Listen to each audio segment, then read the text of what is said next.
j'ai accepté de modérer cette première réunion du comité de pilotage du projet d'appui à la digitalisation de l'économie comorienne. Il est impérieux de reconnaître que la digitalisation représente aujourd'hui un vecteur fondamental pour consolider notre compétitivité économique, pour optimiser l'environnement des affaires et stimuler l'innovation. Par conséquent, il est primordial de moderniser nos infrastructures numériques, de développer des services accessibles à tous et de renforcer les compétences nécessaires afin d'accéder à une transformation numérique de notre administration et de notre économie. Et très certainement, le PADEC s'inscrit dans ces trajectoires de modernisation, déployant une stratégie audacieuse axée sur le renforcement des infrastructures et plateformes digitales. Cette initiative revêt une importance capitale car elle est destinée à exercer une influence déterminante sur l'amélioration de la gouvernance sectorielle et l'efficacité des services publics. Ainsi, cette première réunion du comité de pilotage du PADEC est une étape clé pour structurer et valider les actions à venir afin de garantir une mise en œuvre efficace du projet. Je vous invite donc à des échanges constructifs où chaque contribution sera précieuse pour assurer le succès de cette initiative. Du président du comité de pilotage, du représentant du président du comité de pilotage, ici représenté par Monsieur le chef de pôle énergie, télécommunications et numérique, qui va remplacer le secrétaire général du gouvernement.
La ministre du genre, le recteur, le président en fait, de l'ACTI, consommateur, de MODEC, ce sont des membres titulaires. La commissaire générale au plan, ce sont des membres titulaires. Le ministre des Finances, je ne vais pas oublier ça.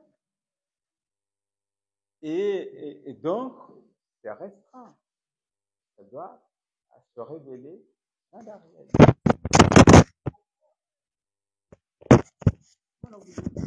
Restreindre. Il faut que ça soit efficace, effectif et efficace.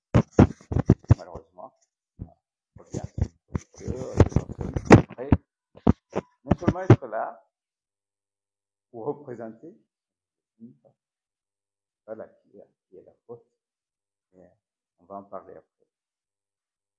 Ceci étant, excusez-moi en fait de cette remarque préliminaire. Je vais procéder donc à la lecture de mon discours. Madame la ministre du Genre, porte-parole du gouvernement, Monsieur le représentant de Madame la commissaire générale au plan, Monsieur le recteur de l'université des Comores, Monsieur le président de l'association des consommateurs d'éthique, Monsieur le directeur général de la NERTIC, Monsieur le président du mouvement des entreprises des Comores, Madame la présidente de la Fédération comorienne des consommateurs, distingués membres du comité, Mesdames et Messieurs, Assalamu alaikum.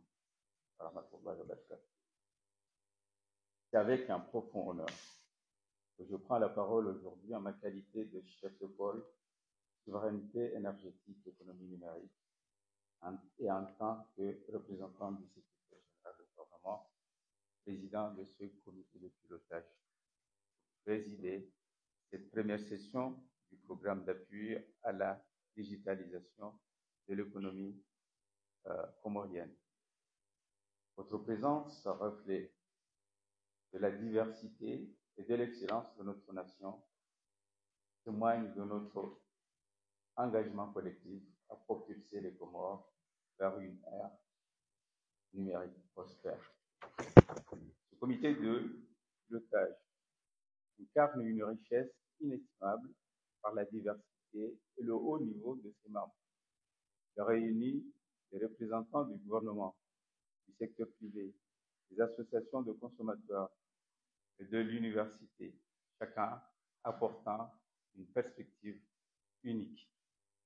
Cette pluralité et ce haut niveau d'expertise garantissent que nos décisions reflètent les besoins et aspirations de l'ensemble de la société.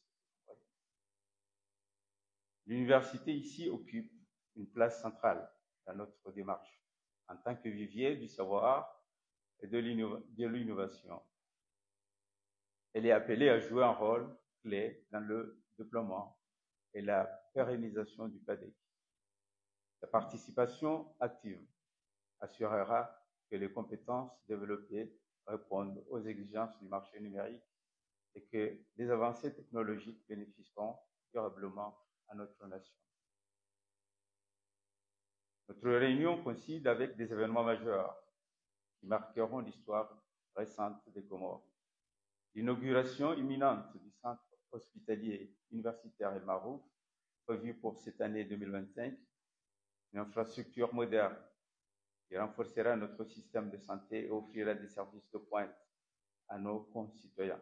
L'intégration des technologies numériques dans ce centre est essentielle pour améliorer la gestion des dossiers médicaux électroniques, faciliter la communication entre professionnels de santé et assurer une meilleure qualité de soins.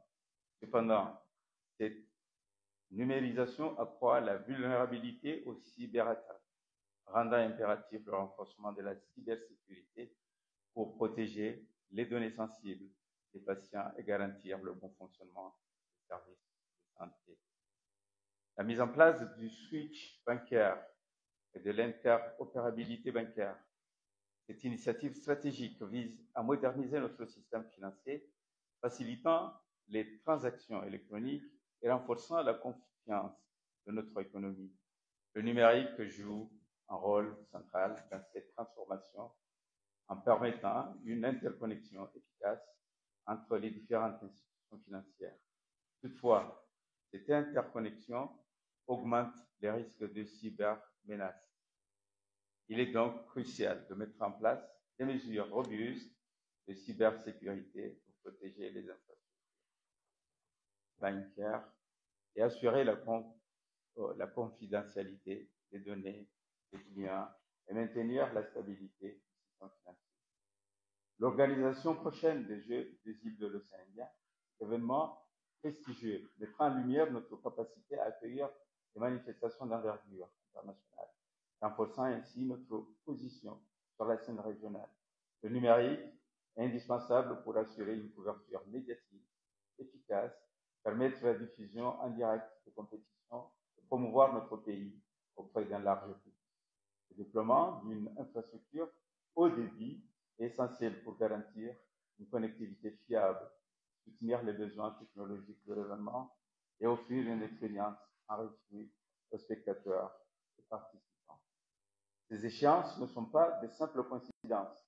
Elles illustrent une volonté concertée de moderniser nos infrastructures et de positionner les Comores comme un acteur majeur dans la région. Le BADEC repose sur des piliers essentiels visant à transformer notre économie par le numérique. La mise en place d'une infrastructure numérique, la construction et l'opérationnalisation d'un data center national principal basé sur une solution containerisée en complément du centre d'hébergement des données de l'État servira de data center secondaire sont prévus. Le soutien à l'innovation et à l'entrepreneuriat. Un incubateur sera installé au sein de l'Université de Moroni, des Comores plutôt, pour accompagner les startups et les entrepreneurs dans la conception, le développement et la commercialisation de produits et de services innovants. Cette initiative renforcera les compétences locales et contribuera à la diversification économique de notre pays. Le renforcement des compétences, la création d'un centre d'information et d'orientation prévu pour aider les jeunes, étudiants et adultes dans leur parcours éducatif et professionnel, favorisant ainsi une meilleure adéquation entre les compétences disponibles et les besoins du marché du travail. Un lien de souveraineté énergétique et économie numérique. C'est ce qui me concerne directement en tant que chef de pôle souveraineté énergétique et économie numérique. Je tiens à souligner l'interdépendance entre ces deux secteurs. Le développement du numérique nécessite une infrastructure énergétique fiable et durable. Parallèlement, les technologies numériques offrent des solutions innovantes pour améliorer l'efficacité énergétique, optimiser la gestion des ressources et favoriser l'intégration des énergies renouvelables. Cette synergie est essentielle pour assurer une transition énergétique réussie et garantir notre souveraineté dans ces domaines stratégiques. Nous tenons ici à exprimer notre profonde gratitude envers la Banque africaine de développement pour son soutien indéfectible dans la réalisation de ce projet. Son engagement dans les secteurs du numérique et de l'énergie est un témoignage